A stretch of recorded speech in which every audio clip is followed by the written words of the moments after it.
नमस्कार, मैं doctor A K. Mishra Suryansh educational academy के यूट्यूब चैनल पर आप सभी का स्वागत करता हूं। दोस्तों, हम लोग गुलाम वंश को पढ़ रहे थे। गुलाम वंश के अंतर्गत हम लोगों ने गुलाम वंश को पूरा पढ़ा। इसके बाद हम लोगों ने शमसी वंश को पढ़ा। ठीक है, शमसी वंश के बाद शमसी वंश में आप देखेंगे कि 1266 ईस्वी में जो शमसी वंश का अंतिम शासक था, कौन था? नासिरुद्दीन महमूद। नासिरुद्दीन महमूद की अचानक जो है मृत्यु हो जाती है। ठीक है, अब आप देखेंगे कि उनका अपना कोई जो है पुत्र नहीं था, इसलिए जो अगला शासक होता है वो होता है गियासुद्दीन बलवन, जिसने क्या करा? जिसने बलवनी वंश की स्थापना करी। ठीक है, बलवनी वंश के अंतर्गत 3 शासकों ने शासन किया। पहले गियासुद्दीन बलवन, जिनका कार्यकाल 1266 ईस्वी से या कहीं कहीं 1265 ईस्वी लिखा गया है, लेकिन अगर दोनों आए तो आप 65 मारोगे, टिक करोगे, लेकिन अगर केवल 66 आए तो 66। ठीक है, तो 1265-66 ईस्वी में बनता है और कब तक रहता है? 86 तक, 1286 ईस्वी तक वो जो है शासन करता है। कहीं कहीं 1287 भी लिखा है। ठीक है, तो अगर 86 नहीं है तब 87 टिक करिएगा, लेकिन अगर दोनों है, 87 और 86 दोनों है, तो फिर आप 86 को टिक करिएगा। ठीक है, इसके बाद गियासुद्दीन बलवन के बाद मोइनुद्दीन कैकुबाद शासन करता है 1287 से 1290 तक। इसके बाद 3 माह के लिए कैकुबाद का पुत्र क्यूमर्स, कैकुबाद का पुत्र क्यूमर्स जो है शासन करता है। ठीक है, इसके बाद जो है फिर खिलजी वंश आ जाएगा। क्यूमर्स की हत्या जो है, चूंकि खिलजी वंश का जो जलालुद्दीन फिरोज खिलजी है, वो इनका संरक्षक रहता है और 3 माह बाद इनकी हत्या कर देता है और खुद खिलजी वंश की स्थापना कर देता है। इसको तो खिलजी वंश को तो हम पहले बाद में पढ़ेंगे, पहले हम क्या पढ़ेंगे? बलवनी वंश। ठीक है, बलवनी वंश।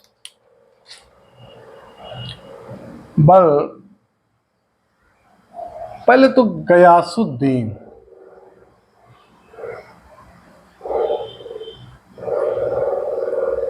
गयासुद्दीन बलवन, शासनकाल 1265-66 ईस्वी से 1287 ईस्वी।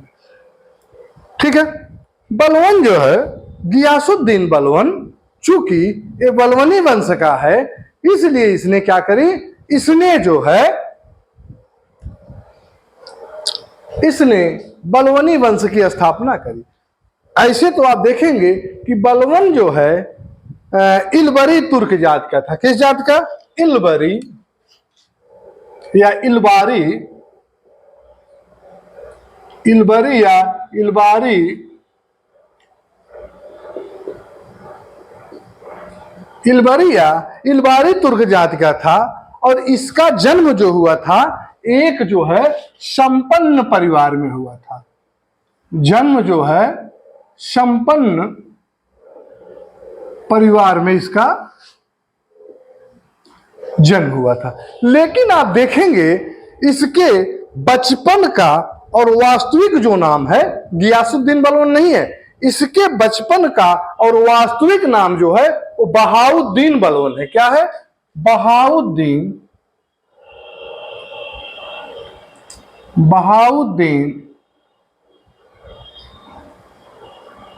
बहाउद्दीन बलवन है। अब देखेंगे कि दुर्भाग्यवश जो है बलवन अपनी युवा अवस्था में हुई, जब वो युवा अवस्था में था तो क्या हुआ, मंगोलों द्वारा बंदी बना लिया जाता है। किसको द्वारा? मंगोलों द्वारा। मंगोलों द्वारा क्या होता है, बंदी बना दिया जाता है। ठीक है, अब आप देखेंगे मंगोलों ने उसे बसरा ले जाकर, कहां? बसरा,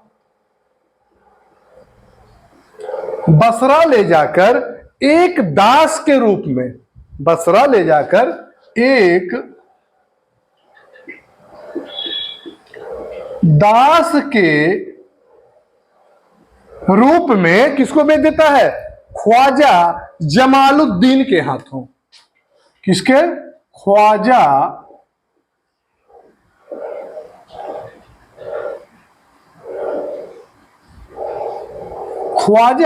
जमालुद्दीन के हाथों बेच देता है। आप देखेंगे कि ख्वाजा जो है, ख्वाजा जमालुद्दीन शिक्षा देकर 1223 ईस्वी में, कहा? 1223 ईस्वी में क्या करता है? बलवन को दिल्ली लाता है। बलवन को दिल्ली लाता है और बलवन को, या ऐसा कह सकते हैं बलवन से इल्तुतमिश इतना ज्यादा प्रभावित होता है कि 1233 ईस्वी में, 1233 ईस्वी में क्या करता है? 1233 ईस्वी में उसे जो है खरीद लेता है।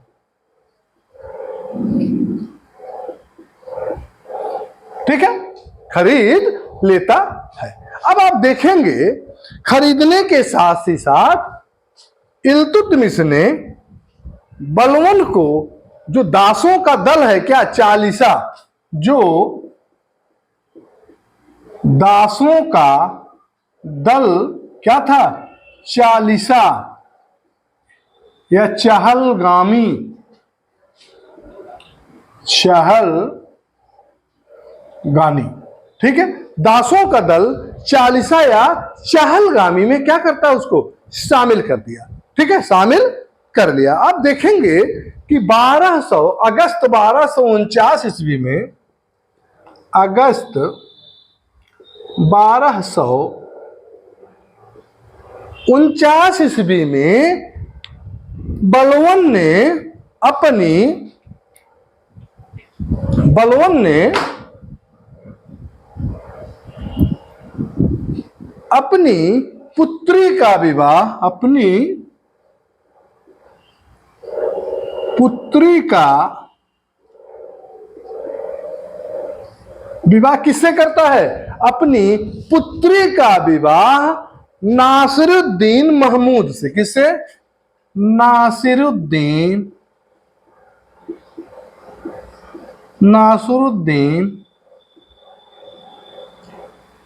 अब नासिरुद्दीन महमूद कौन है? ये सुल्तान है। ठीक है, नासिरुद्दीन महमूद कौन है?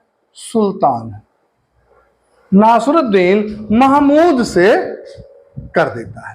ठीक है, और जब विवाह कर देता है तो नासिरुद्दीन महमूद ने जो है बलवन को, ठीक है, ने बलवन को क्या किया? बलवन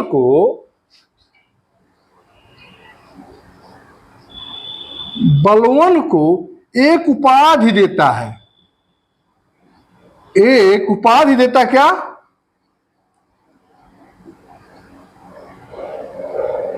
उलूग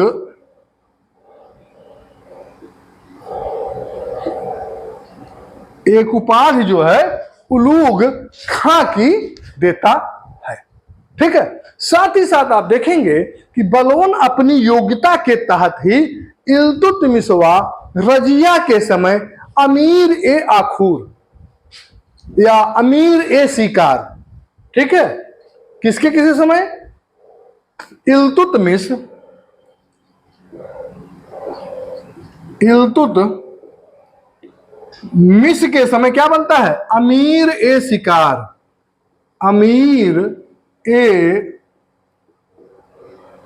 शिकार। तो वहीं सुल्तान रजिया के समय क्या बनता है? अमीर ए आखूर, अमीर ए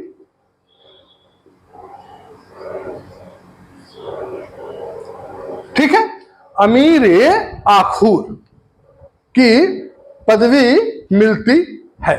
ठीक है, फिर आप देखेंगे जैसे ही जैसे समय बढ़ता जा रहा है, बलवन जो है मजबूत स्थिति में होता जा रहा है। आप देखेंगे एक समय आता है जब मसूद शाह जो है क्या होता है? सुल्तान होता है। तो मसूद शाह जो है, मसूद शाह ने उसको अमीर ए हाजिब, अमीर ए हाजिब का पद देता है। अमीर ए हाजी का मतलब है मुख्य शाही प्रबंधक। क्या? मुख्य शाही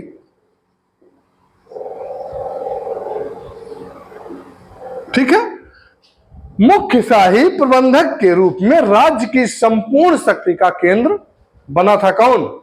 बलवन।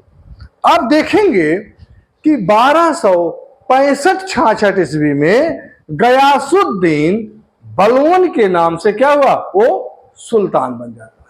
ठीक है, तथा इल्तुतमिश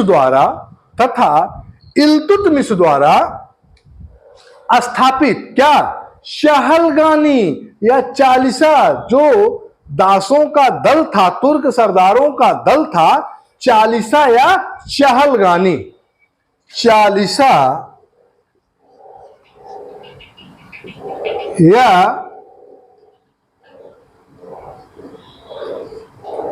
शहलगानी को क्या करता है? को तुरंत जो है इस दल को क्या करता है? समाप्त कर देता है। ठीक है, इसको समाप्त कर देता है। तथा बंगाल के विद्रोही, बंगाल में एक उसका विद्रोही है, किसका? बलवन का। क्या नाम है? जो विद्रोही है उसका क्या नाम है?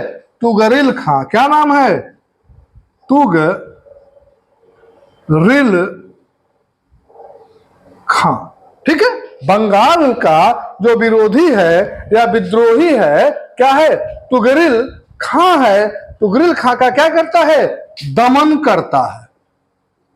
तुगरिल खां का दमन कर दिया। ठीक है, अब आप देखेंगे कि तुगरिल खां को पकड़ने में एक व्यक्ति है, मलिक मुकद्दीर। कौन है? मलिक मुकद्दीर।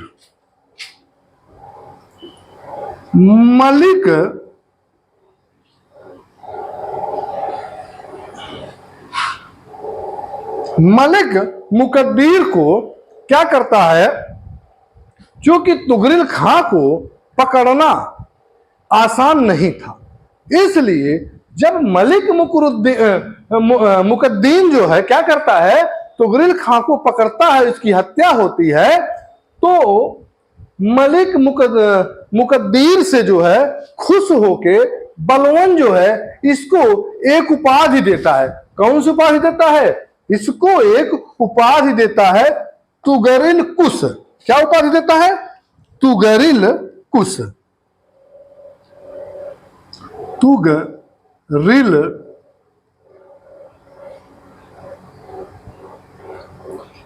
तुगरिल कुश की उपाधि देता है। ठीक है, तुगरिल कुश का मतलब होता है कि तुगरिल खां की हत्या करने वाला या तुगरिल की हत्या करने वाला। मैं पहले ही बताया कि रजिया के समय में किस पद पर थी? रजिया के समय में, देखिए यहां थोड़ा करेक्ट करिएगा, मैं गलत बता दिया। रजिया के समय में ये क्या थी? नहीं नहीं ठीक है, रजिया के समय में अमीर नहीं, हाँ ठीक है, थोड़ा गलत है। रजिया के समय में ये थी अमीर ए शिकार के पद पर, इल्तुतमिश के समय में ये था अमीर ए आखूर के पद पर। तो करेक्ट होइएगा, मैं जल्दबाजी में गलत बता दिया। रजिया के समय में बलवन जिस पद पर था वो था अमीर ए शिकार। इल्तुतमिश के समय बलवन अमीर ए आखूर के पद पर था। ठीक है, फिर आप देखेंगे कि इसके बाद जब बहराम शाह का समय आता है, फिर उपाधि लेता किसकी किसकी, अमीर ए आखूर, किसकी, बहराम शाह। बहराम, जब बहराम शाह शासक बनता है अमीर ए आखूर, अमीर ए आखूर के साथ साथ सुल्तान, मलिक और खान। ठीक है, अमीर ए आखूर, सुल्तान, मलिक और खान की उपाधि क्या करता है, धारण करता है। फिर आप देखेंगे, मैं बता चुका हूं कि जब अलाउद्दीन मसूद शाह जो है शासक सुल्तान होता है, तो क्या कौन सा पद धारण करता है, तब ये धारण करता है अमीर ए हाजिब, अमीर ए हाजिब का पद धारण करता है। आप देखेंगे कि फिरदौसी ने अपने शाहनामा में, फिरदौसी हैं एक कवि हैं,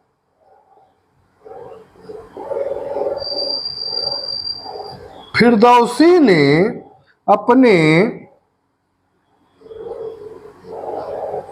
शाहनामा में क्या लिखा है, फिरदौसी ने अपने शाहनामा में वर्णित किया है कि ये जो बलवन है, बलवन जो है अफरासियाब वंश का है। किस वंश का, बलवन जो है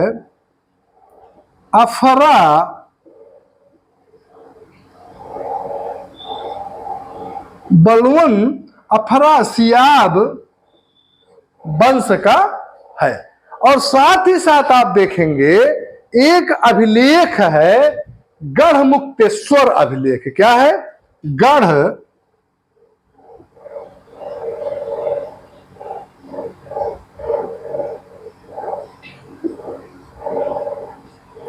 गढ़मुक्तेश्वर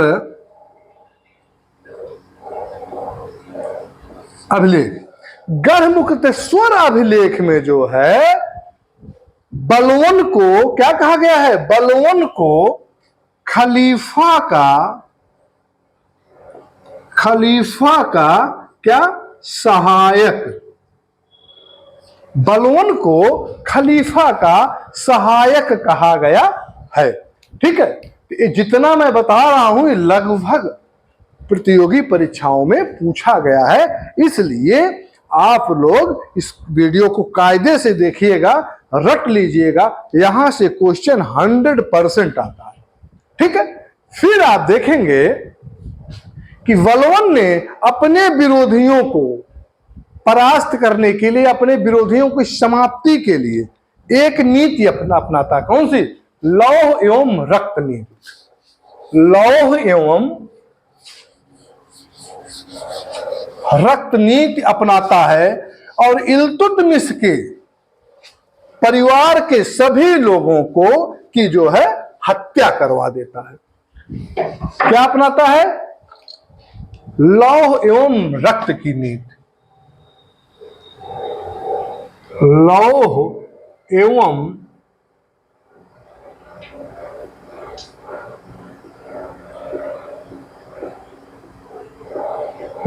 एवं रक्त की नीति, इसका मतलब खून का बदला खून। और इसका जो है बखूबी अनुपालन करता है, और करता है मतलब गद्दी पर बैठते ही क्या करता है, इल्तुतमिश के परिवार के सभी सदस्यों को मरवा देता है। आप देखेंगे कि बलवन जो है राज्य में दैवीय राजत्व का सिद्धांत, क्या दैवीय राजत्व का सिद्धांत प्रतिपादित किया। क्या? दैवीय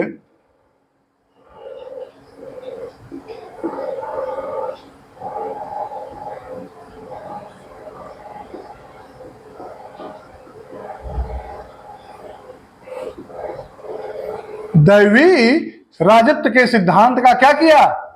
प्रतिपादन किया। ठीक है, प्रतिपादन किया। इसके अनुसार जो है बलवन ने स्वयं को क्या कहा? बलवन ने स्वयं को नियाबते खुदाई। क्या? नियाबते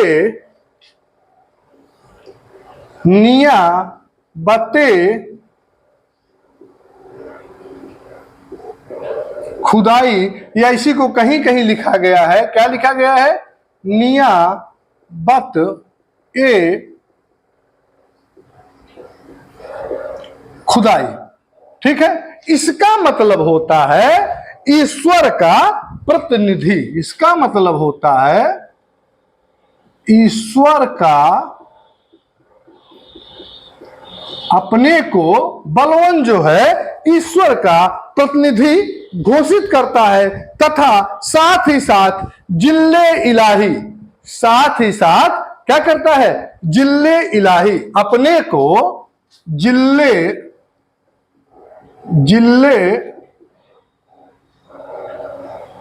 इलाही मतलब ईश्वर की छाया, मतलब ईश्वर की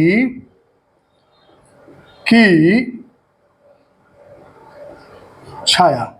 बलवन जो है अपने को ईश्वर का प्रतिनिधि और ईश्वर की छाया जो है बताया। ठीक है, आप देखेंगे कि बलवन जो है पारसी नववर्ष की शुरुआत पर मनाए जाने वाला जो उत्सव है क्या था? नवरोज। क्या था? नवरोज। नवरोज की शुरुआत उसने भारत में करी। ठीक है, नवरोज की शुरुआत वो भारत में करी। साथ ही साथ आप देखेंगे कि सुल्तान की प्रतिष्ठा को बढ़ाने के लिए फारसी परंपरा में एक उसने लागू किया सिद्धांत। क्या? सिजेदा। क्या?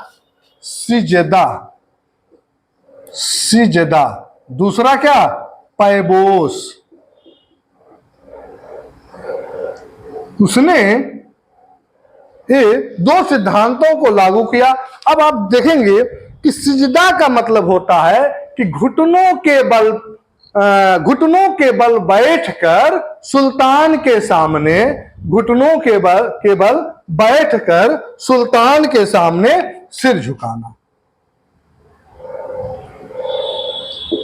घुटनों के बल बैठकर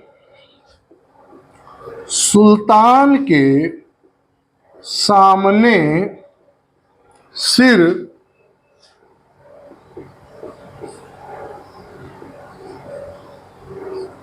झुकाना।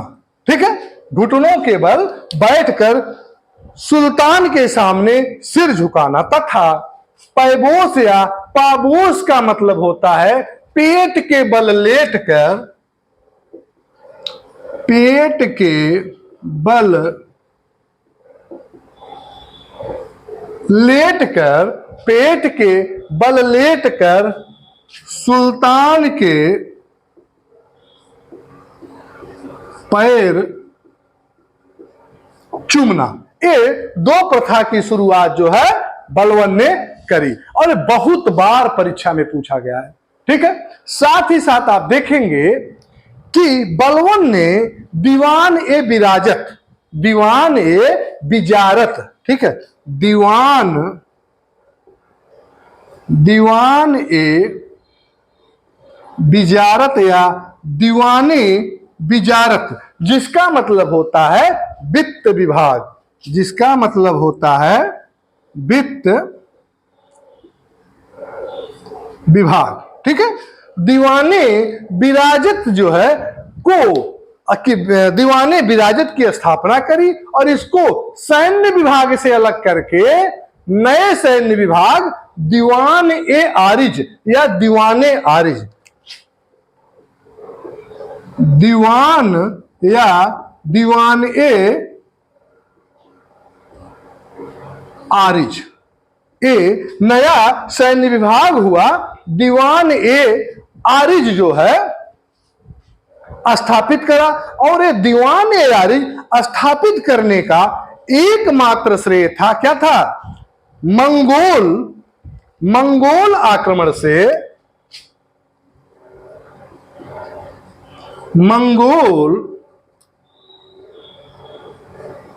मंगोल आक्रमण से बचाव हेतु इसकी स्थापना करी, तथा साथ ही साथ बलवन ने सर्वप्रथम सदैव तत्पर सेना रखने की प्रथा की शुरुआत की। क्या? सदैव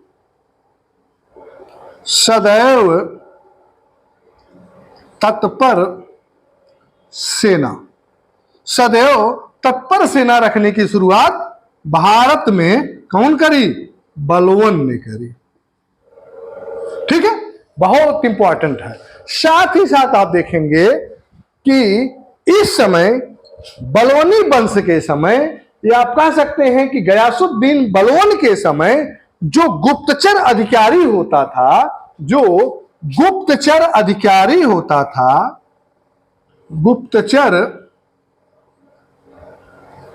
अधिकारी, उसे क्या कहा जाता था? उसे बरीद कहा जाता था। क्या? उसे बरीद कहा जाता था। और उसने जो है, मतलब उसने मीन्स सुल्तान बलवन ने बिना किसी भेदभाव से जो है न्याय प्रदान किया था। ठीक है, साथ ही साथ आप देखेंगे पश्चिमोत्तर में मंगोलों से निपटने के लिए बलवन ने क्या किया था? बलवन ने इमादुल मुल्क को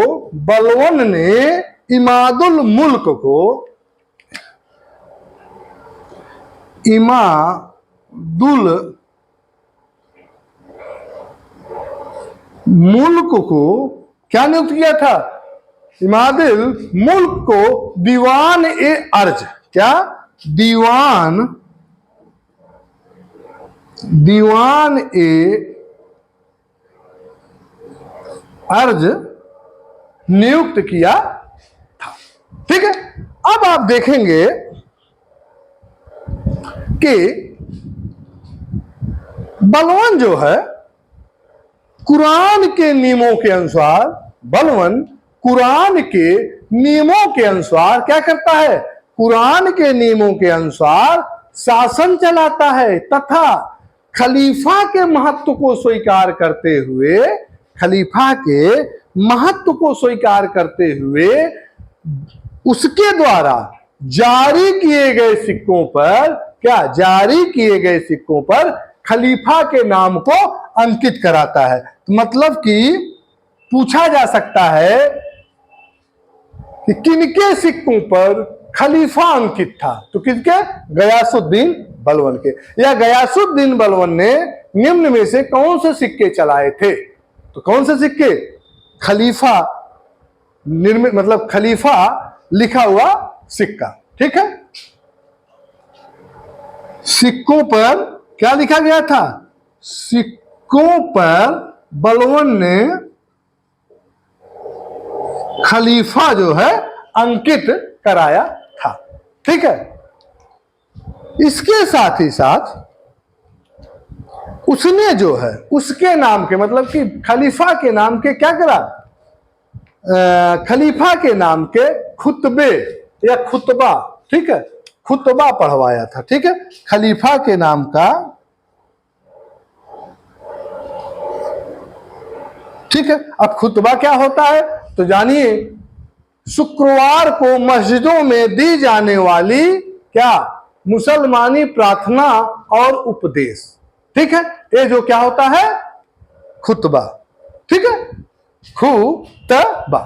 ठीक है, अब आप देखेंगे कि बलवन ने, या कह सकते हैं कि बलवन के अनुसार सुल्तान जो है पृथ्वी पर ईश्वर का प्रतिनिधि है। ठीक है, क्योंकि वो नियामते खुदाई, ईश्वर का प्रतिनिधि अपने आप को घोषित करा था, इसीलिए उसने कहा कि सुल्तान जो है पृथ्वी पर ईश्वर का प्रतिनिधि है और उसका स्थान जो है केवल पैगंबर के पश्चात है। ठीक है, आप देखेंगे कि 1286 ईस्वी में 1286 ईस्वी में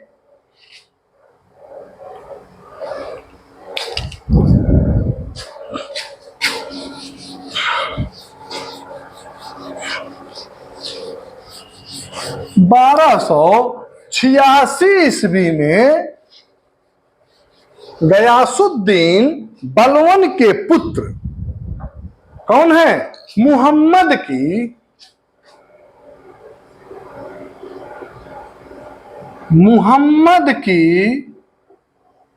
हत्या कौन करी, मंगोलों ने जो है गयासुद्दीन बलवन के पुत्र की हत्या कर दी। इस सदमे को सुल्तान जो है सहन ना कर सका।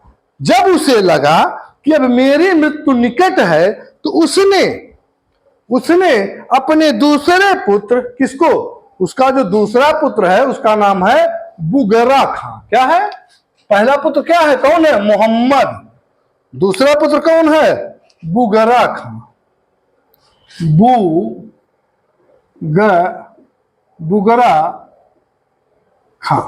बुगरा खां को क्या करता है, बुगरा खां को निमंत्रण देता है, निमंत्रण भेजता है, बुलाता है कि आप आ जाओ। लेकिन चूंकि ऐसा कहा जाता है कि बलवन बहुत न्यायप्रिय था और बहुत कठोर निर्णय लेता था, इसलिए बुगरा खां क्या करता है, डर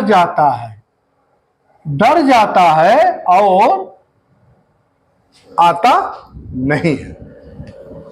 जब बुगरा खां नहीं आता है तो इसके फलस्वरूप बलवन क्या करता है, बलवन जो है मुहम्मद का पुत्र एक है खुसरो, कौन है, खुसरो, मुहम्मद का पुत्र खुसरो है, इसको क्या करता है, अपना उत्तराधिकारी, इसको अपना उत्तराधिकारी क्या करता है, नियुक्त कर देता है। और बलवन 80 वर्ष की अवस्था में 80 वर्ष की अवस्था में क्या करता है, इसकी मृत्यु 1286-87 ईस्वी में हो जाती है। आप देखेंगे कि इसके दरबार में कुछ प्रसिद्ध कवि, जैसे कौन, समीर खुसरो, कौन, समीर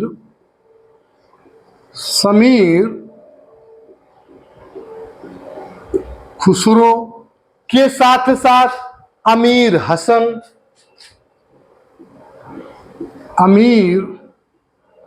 हसन, इसके अतिरिक्त आप देखेंगे कि ज्योतिषी एवं चिकित्सक, ज्योतिषी एवं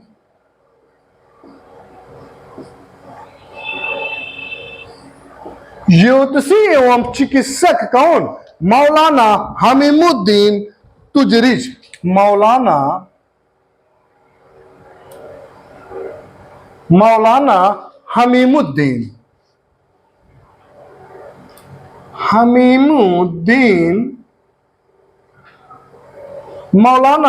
हमीमुद्दीन कौन, मुतरिज,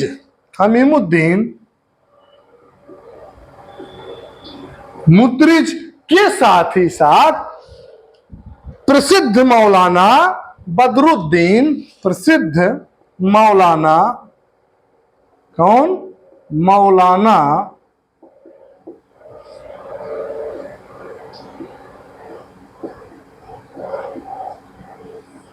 बदरुद्दीन व मौलाना हिसाबुद्दीन,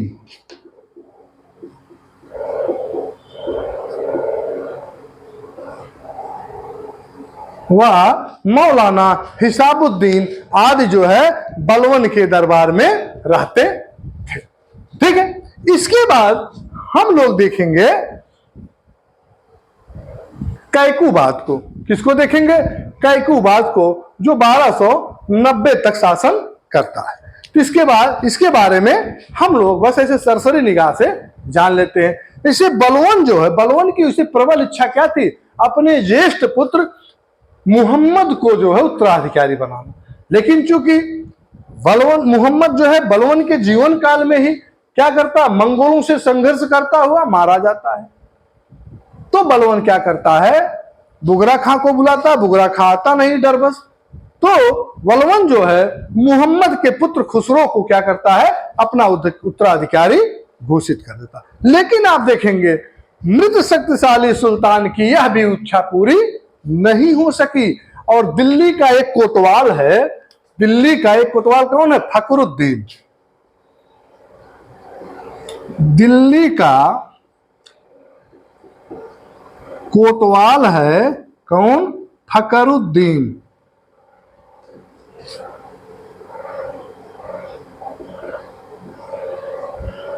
दिल्ली का एक कोतवाल फखरुद्दीन है। उसने कूटनीति से क्या करा? खुसरो को क्या करता है? मुल्तान का सूबेदार, खुसरो को मुल्तान का सूबेदार बनाकर या सूबेदारी देकर क्या करा? बुगरा खां का जो पुत्र है, ये बुगरा खां कहां है? ये बुगरा खां बंगाल में है। कहां है? बंगाल में है। और नासरुद्दीन के नाम से बंगाल में स्वतंत्र शासक के रूप में है। ठीक है। अब इसके पुत्र को, इसका पुत्र कौन? कैकुवाद। इसके पुत्र कैकुवाद को खुसरो क्या होता? मुल्तान का सूबेदार होता है। और बुगरा खां के पुत्र कौन? कैकुवाद। कैकुवाद या कैकुबाद को जो है का दिल्ली के सिंहासन पर बैठा दिया जाता है सुल्तान बनाकर। तो कैकुबाद जो है सुल्तान बनने के पश्चात एक उपाधि धारण करता है। कौन सी उपाधि? मुइजुद्दीन की उपाधि।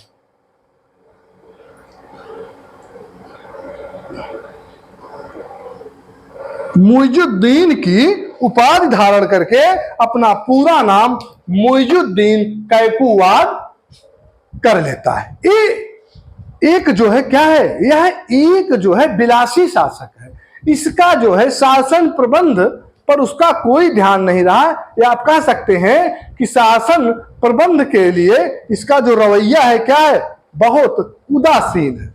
इसका रवैया बहुत उदासीन है। और आप देखेंगे इस अवसर का लाभ उठाकर निजामुद्दीन जो है सारी शक्ति जो है क्या करता है? अपने हाथों में ले लेता है। ठीक है। निजामुद्दीन सारी शक्ति अपने हाथों में ले लेता है। अब आप देखेंगे कि जब निजामुद्दीन सारी शक्ति अपने हाथों में ले लेता है तो कैकुबाद क्या करता है? कैकुबाद निजामुद्दीन को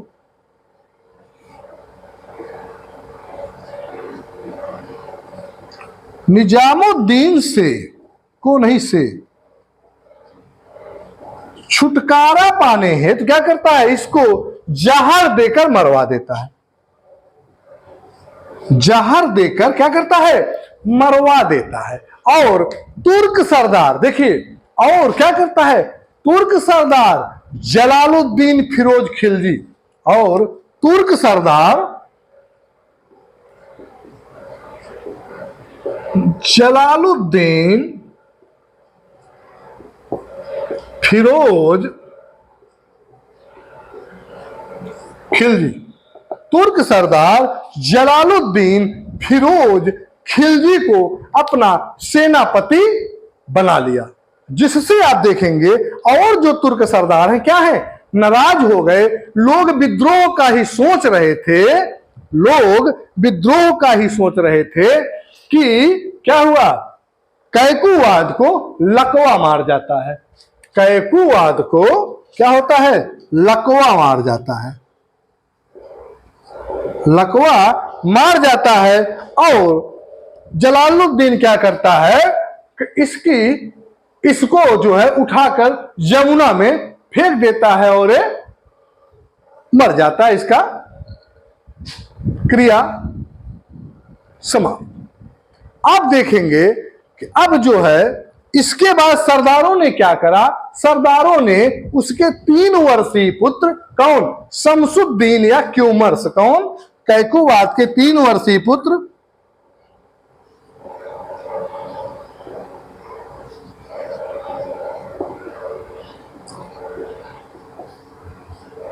शमसुद्दीन या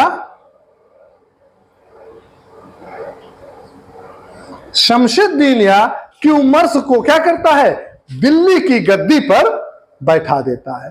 ठीक है, और खुद जो है दिल्ली पर किसको, शमसुद्दीन क्यूमर्स जो अल्पवयस्क है, मात्र 3 वर्ष का है, इसको दिल्ली की गद्दी पर बैठाकर खुद जो है जलालुद्दीन खुद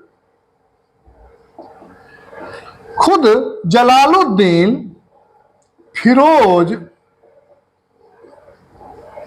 खिलजी क्या बन जाता है, संरक्षक। ठीक है, खुद जो है संरक्षक बन जाता है। और आप देखेंगे कि 3 माह पश्चात ही जलालुद्दीन फिरोज खिलजी क्या करता है, क्यूमर्स को बंदी बना लेता है, क्यूमर्स को बंदी बनाकर और उसकी हत्या करके स्वयं दिल्ली के सिंहासन पर खिलजी वंश के नाम से राज करने लगता है। ठीक है, आज हम लोग बलौनी वंश को पढ़ लिए, कल हम लोग खिलजी वंश को पढ़ेंगे। ठीक है, तो इसमें जो पॉइंट है देखते रहिए। इसे क्या क्या मैं, पैबोस, सिजदा, नौरोज प्रथा, ठीक है, दीवाने यारिज, दीवाने विराजत, ये सब रट लीजिएगा, ये सब लगभग परीक्षा में पूछा जाता है। बरीद, गुप्तचर अधिकारी, इन सब को आप पूर्ण रूप से रट लीजिए। ठीक है, बस आज इतना ही। बस आप लोगों से निवेदन है कि मेरे इस वीडियो को अधिक से अधिक शेयर करिए, सब्सक्राइब करिए, लाइक करिए, लोगों तक इस कंटेंट को पहुंचाइए, जिससे आने वाली प्रतियोगी परीक्षाओं में प्रतियोगी छात्र अधिक से अधिक लाभान्वित हो सके। इन्हीं शब्दों के साथ नमस्कार।